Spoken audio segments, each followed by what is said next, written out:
Hello everyone. Today I am going to explain you story of the shepherd's treasure. Lesson number 3. Shepherd means a person who takes care of sheep. Shepherd उसको कहा जाता है जो ship की देखभाल करता है, उन्हें पालता है, उन्हें चराने के लिए ले जाता है. तो ऐसे लोगों को शेफर्ड कहा जाता है. This shepherd treasure is a very famous folk tale of Iran. Folk tale means जो कहानियाँ हमारे एरिया में किसी भी एरिया में फेमस होती है और जो हमारे फोर फादर या फिर ग्रैंड फादर हमें बताते हैं और वो ओरल फॉर्म में होती है तो उन्हें फॉकटेल कहा जाता है. और ये सैफर्ड ट्रेजर ईरान कंट्री का फॉकटेल है और वहीं का ये स्टोरी है और इसी किसी राइटर ने लिख दिया है. It is a story of poor shepherd and how his friendliness and wisdom own the heart of people. We will see through this story. ये शेफर्ड एक पुअर शेफर्ड के बारे में ये स्टोरी है और उसने कैसे अपने फ्रेंडली नेचर और अपने विजडम से लोगों के मन को जीत लिया, इस स्टोरी के थ्रू हम जानेंगे. सो this story start with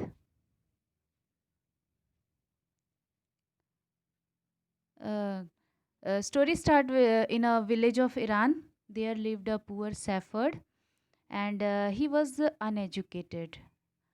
And why he was uneducated? Because on those days there were very less number of school in Iran.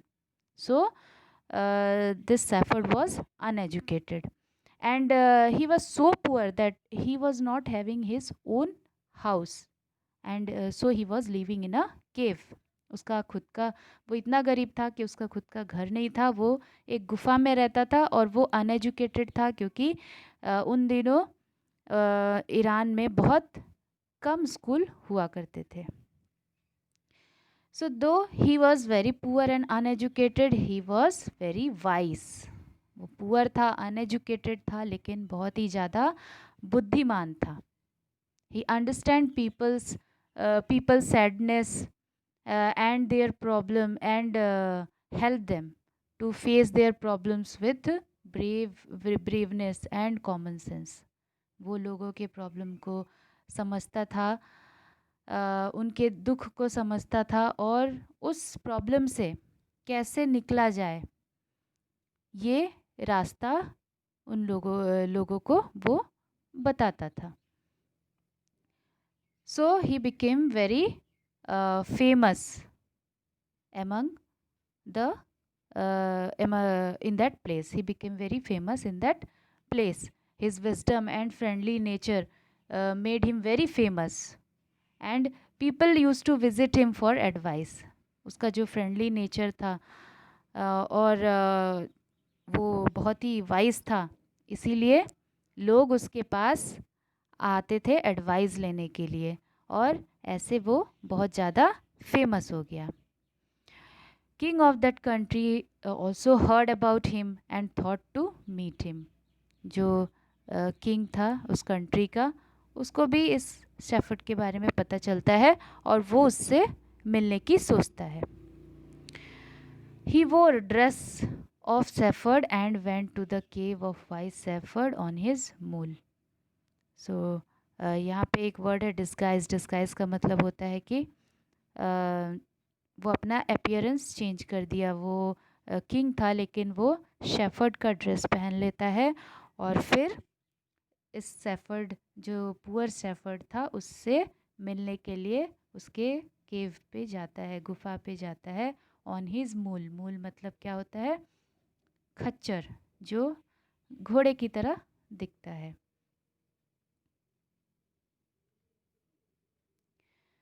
When a wise shepherd saw him, he welcomed him and asked him to come inside the cave and gave him water to drink and share his meager meal. Meager meal means insufficient food. तो जब shepherd देखता है कि कोई यात्री आ रहा है उसकी गुफा की तरफ, तो वो जाता है, उसको वेलकम करता है और अपने गुफा में ले जाता है, बिठाता है और पानी देता है, और अपना जो खाना था जो थोड़ा सा उसके पास, उसको भी उसके साथ शेयर करता है. King spent whole night and was very much impressed with Safford's friendliness and conversation. King बहुत ही इम्प्रेस होता है सेफर्ड से, और पूरी रात वहाँ बिताता है वो, और वो शेफर्ड के फ्रेंडली नेचर और सेफर्ड की बातों से बहुत ज़्यादा इम्प्रेस होता है. Next morning, now king wanted to go back. Now he wanted to depart from there. So he thanked the shepherd and asked to leave. वो बोलता है, किंग बोलता है कि वो अब जाना चाहता है दूसरे दिन मॉर्निंग में, और इसीलिए वो थैंक बोलता है शेफर्ड को, पुअर शेफर्ड को, और वहाँ से जाने की सोचता है.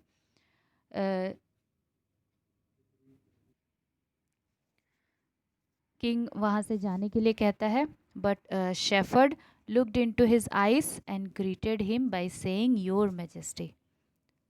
शेफर्ड किंग की आंखों में देखते हुए उसको ग्रीट करता है और योर मैजेस्टी कहता है, मतलब कि शेफर्ड किंग को पहचान गया है कि वो कोई शेफर्ड नहीं है बल्कि किंग है, राजा है, जो कि उससे मिलने के लिए आया था, और इसके लिए वो बहुत ही थैंकफुल है, और वो थैंक्स किंग को बोलता है.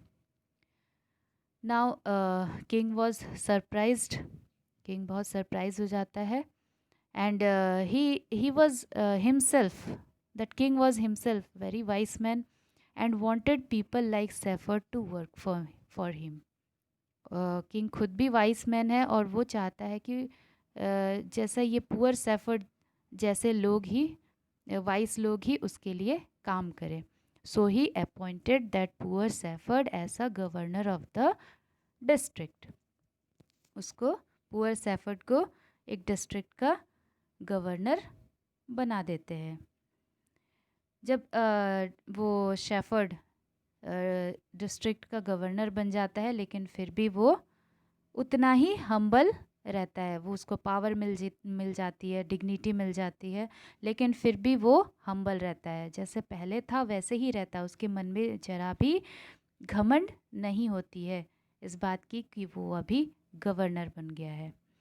And soon shepherd governor became very famous for his wisdom, sympathy and goodness. और थोड़ी ही दिनों में बाकी पूरे कंट्री के लोगों को पता चल गया कि एक शेफर्ड गवर्नर है, जो कि पहले शेफर्ड था और अब गवर्नर बन गया है, और वो बहुत ही वाइस है, बहुत ही नॉलेजेबल है, और हम्बल है, काइंड है, और बहुत ही अच्छा है. And his fame as a fair, fame means good name, and fair means appropriate decision, मतलब वो कुछ भी सही तरीके से कोई भी चीज़ को डिसाइड करता था. तो उसका नेम एंड फेम पूरे कंट्री में सबको पता चल गया. So when other governor of different provinces, different area, when they heard about this shepherd governor, they felt jealous of him. उन लोगों को jealous feel होने लगी इस shepherd governor से, and they started spreading false story of shepherd. वो इस shepherd governor के बारे में गलत बातें जाके किंग को बताने लगे. They said to king that shepherd governor is a dishonest man. उन लोगों ने बताया कि ये एकदम डिसऑनेस्ट मैन है. And he keep some money secretly from the tax which he collect from people. वो ये भी बोलते हैं कि ये जो शेफर्ड गवर्नर है, ये कुछ जो टैक्स कलेक्ट करता है लोगों से, उसमें से कुछ मनी सीक्रेटली अपने पास रख देता है. पूरे मनी किंग को सबमिट नहीं करता है. They also told the king that Shepherd governor always carry one iron box with him and it must contain jewels, precious stones. तो वो किंग को ये भी बताते हैं कि जो शेफर्ड गवर्नर है वो हमेशा अपने साथ एक आयरन बॉक्स कैरी करता है, जहाँ जाता है वो आयरन बॉक्स को लेके जाता है और ये श्योर है कि उस आयरन बॉक्स के अंदर वो सीक्रेटली जो चीज़ें जो टैक्स में वो कलेक्ट करता है या फिर ज्वेल्स या फिर प्रेसियस स्टोन, ये सब वो छुपा के रखता है. They said he is an ordinary man and don't behave properly. वो ये भी उसका मजाक उड़ाते हैं और बोलते हैं कि वो जो शेफर्ड गवर्नर है वो बड़ा ही ऑर्डिनरी मैन है और इसीलिए उसको कैसे बिहेव करना चाहिए ये भी नहीं पता है. So at first king ignored them. पहले तो किंग उनकी बातों को इग्नोर करते हैं and their stories, but one thing was real that shepherd governor carry iron chest with him. Ignore करते हैं लेकिन एक चीज़ जो उनको बताया जाता है, किंग को बताया जाता है दूसरे गवर्नर्स के थ्रू कि आयरन चेस्ट वो लेके घूमता है, जिसको किंग ने भी मार्क किया था. किंग ने भी देखा था कि वो आयरन चेस्ट लेके अपने साथ हमेशा कैरी करता है आयरन चेस्ट. तो इसीलिए किंग को थोड़ा सा विश्वास हो जाता है and then he called, summon means होता है called that governor to his palace. So when king called Shepherd governor to his palace, then Shepherd governor came to the palace on his camel. Camel पे बैठ के वो palace पे आता है and iron box was also tired on camel's back. और camel के पीछे वो आयरन बॉक्स भी बंधा हुआ था जो कि अपने साथ वो लेके आता है. जब किंग देखता है कि वो आयरन चेस्ट लेके आया है वहाँ पे किंग से मिलने के लिए, तो king became very angry and he started shouting on shepherd governor that why he always carry iron box with him. वो चिल्लाता है कि क्यों तुम हमेशा आयरन बॉक्स अपने साथ लेके घूमते हो. The shepherd ask his servant to bring the chest and every people who were present there were very much interested to know what is there in the box. तो तब शेफर्ड अपने servant को बोलता है कि उस आयरन चेस्ट को लेके आए जो कि कैमल के पीछे बंधा हुआ है. और सारे लोग बहुत ही इंटरेस्ट के साथ वहाँ पे खड़े होते हैं ये देखने के लिए कि उस बॉक्स से क्या निकलता है, क्योंकि उनको ऐसा लगता है कि उस बॉक्स में ज्वेल्स है और मनी है जो कि सीक्रेटली शेफर्ड गवर्नर ने छुपा के रखा था और अब उसकी जो ये बात है वो सबको पता चल जाएगी. तो इसीलिए सब लोग बहुत ही इंटरेस्ट के साथ देखते हैं. फिर सर्वेंट जब लेके आता है iron chest and shepherd open the chest, shepherd governor had open the chest by seeing everyone was surprise. Shepherd governor उस चेस्ट को खोलता है, बॉक्स को खोलता है और जो उसके अंदर दिखता है उसको देख के सब लोग बहुत ही चौंक जाते हैं, क्योंकि उसके अंदर ना कोई गोल्ड था ना प्रेसियस स्टोन था, बट अ वोन ओल्ड ब्लैंकेट, एक पुराना पहना हुआ ओल्ड ब्लैंकेट उस बॉक्स से निकलता है. सो होल्डिंग इट अप प्राउडली, वो जो शेफर्ड था उसको प्राउडली अपने हाथों में पकड़ता है और सबको दिखाता है और बोलता है कि this is only my treasure, यही मेरी संपत्ति है. Then king asks that why he carry it with him. वो किंग पूछता है कि क्यों वो पुराना ब्लैंकेट लेके घूमता है हमेशा. To this shepherd reply that the blanket is his oldest friend and which will protect him when governorship will be taken away by the king. वो किंग को रिप्लाई करता है कि ये उसका पुराना फ्रेंड है, हमेशा से वो उसके साथ मतलब उसको यूज़ करता आया है, उस ओल्ड ब्लैंकेट को यूज़ करता आया है, लेकिन आज वो गवर्नर बन गया है, लेकिन कभी अगर किंग उससे नाराज़ हो जाए और उसकी गवर्नरशिप ले ले वापस, तो फिर उसकी मदद कौन करेगा? यही ओल्ड ब्लैंकेट। उसको मतलब जब गवर्नरशिप ले लेंगे किंग, तो जो वो ड्रेस मिला है उसको गवर्नर वाला, वो भी वापस ले लेंगे। तो उस वक्त वो इस ओल्ड ब्लैंकेट को ही यूज़ कर पाएगा, इसीलिए वो उस ओल्ड ब्लैंकेट को लेके हमेशा अपने साथ घूमता है। ये बात सुन के king was very much happy, and all other governors, those who are feeling jealous of him, were embarrassed. Embarrassed मतलब बहुत ही शर्मिंदा हुए।